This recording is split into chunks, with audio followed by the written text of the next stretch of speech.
Joyce Vance, former U.S. attorney, now professor at the University of Alabama School of Law. So I'm looking at the charges, and I mean, to Ryan's point, Kelly Meggs, and I think Jessica Watkins, this jury found them guilty of Kelly Meggs, 1, 2, 3, 4, 5 charges for which Kelly Meggs was found guilty. Stuart Rhodes, the big ones: seditious conspiracy, obstruction of an official proceeding, and aiding and abetting, and tampering with documents or proceedings and aiding and abetting. I mean, a huge pileup of guilty convictions for DOJ today from this jury.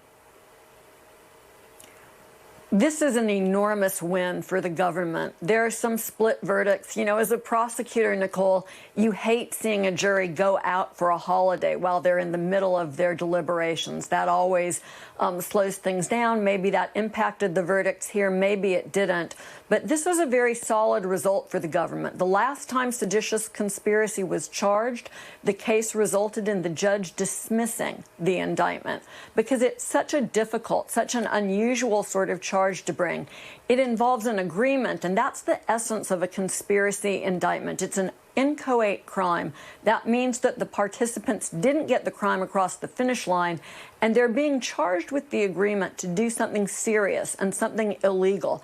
And because Congress has set forth a series of rules that say we're concerned about groups of individuals who agree to break the law, we have these statutes, but they can be tough to prove.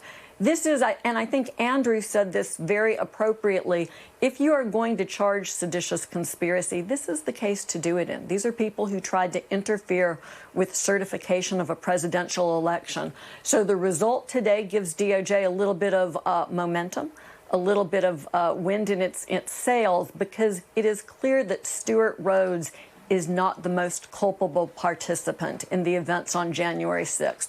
There are people who are more accountable, people who had greater intent to interfere with the transfer of powers, and now DOJ can go about that business having won this case.